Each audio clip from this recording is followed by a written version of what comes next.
এতগুলো টাকা এখানে রেখে দিয়েছি এভাবে?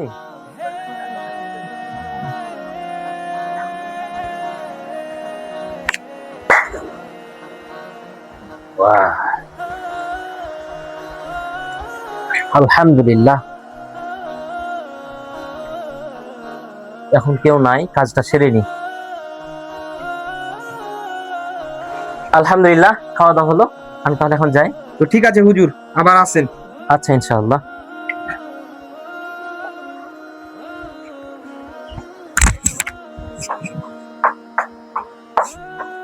আরে এখানে যে আমার টাকা ছিল, টাকা কোথায় গেল?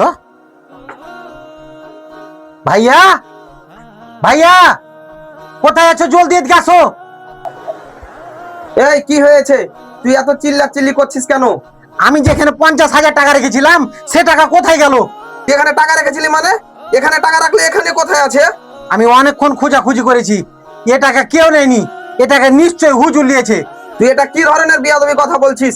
আমি জীবনে এটা বিশ্বাস করবো না। হুজুর কখনো এই কাজ করতে পারে না। তুমি আমাকে এই পর্যন্ত যদি পুঁতে ফেলে দাও, তাও আমি কখনো বিশ্বাস করব না এই টাকা হুজুর ছাড়া কেউ নেয়নি। তুই একটু ধৈর্য ধর, বিষয়টা আমি দেখছি।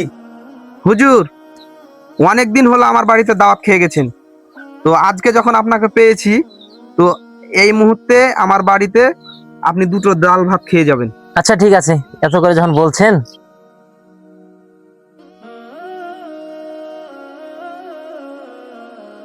কই রে উমর, হুজুরের জন্য খাবার নিয়ে আয়। এই তো আজ আমি পেয়ে নিয়েছি চোর হুজুরকে। আজ আমার মনের আশা পূরণ করব। এই হুজুর, আমার টাকা তাড়াতাড়ি ফেলো। এই উমর, এ ধরনের বিয়াদবি কথা বলছিস হুজুরকে মানে? ভাই আপনি থামেন একটু, আমি কথা বলছি। কিসের টাকা ছোট ভাই? হুজুর, আপনার মনে আছে 3 মাস আগে আমার বাড়িতে দাওয়াত খেতে এসেছিলেন, আর টেবিলে আমি 50,000 টাকা আমি রেখেছিলাম। সে টাকা কে চুরি করেছে? আমার বাড়িতে একমাত্র আপনি ছাড়া আর কেউ ছিল না।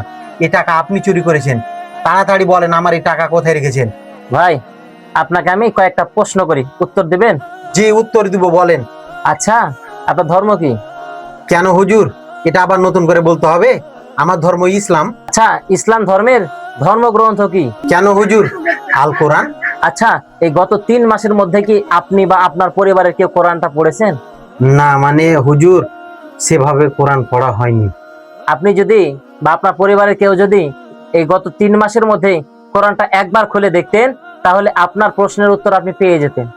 আপনাদের পরিবারে আমাকে দাওয়াত দিয়েছিলেন, দাওয়াত খেতে এসে আপনাদের পরিবারটা কেমন দিনদারিত্ব আছে এটা পরীক্ষা করার জন্য আমি টাকাটা কোরআনের মধ্যে রেখে গিয়েছি। আল্লাহ যেমন নামাজ পড়তে ফরজ করেছেন নামাজ পড়া, ঠিক তেমন কোরআন পড়াটাও ফরজ করেছেন। নামাজ ফরজ হওয়ার আগে কোরআন পড়াটা ফরজ করেছেন। আবার আল্লাহ রসুল সাল্লাল্লাহু আলাইহি ওয়াসাল্লাম বলেছেন, কোরআন শিক্ষা করা প্রত্যেক মুসলমান নর নারীর জন্য ফরজ। আসলে আপনি এই গত 3 মাসে অনেকের কাছে অনেক কিছু বলে বাড়িয়েছেন, আমার বিষয়ে অনেকের সাথে সমালোচনা করেছেন, কিন্তু আল্লাহ পাক রব্বুল আলামিন বলছেন, ওয়াইলুল লিকুল্লি হুমাযাতিল লুমাযা আল্লাযী জামাআ মালা ওয়া আদ্দাদা। এই সূরা হুমাযার প্রথম আয়াতে আল্লাহ বলছেন, ধ্বংস যারা সামনে নিন্দা করে এবং পিছনে গীবত করে।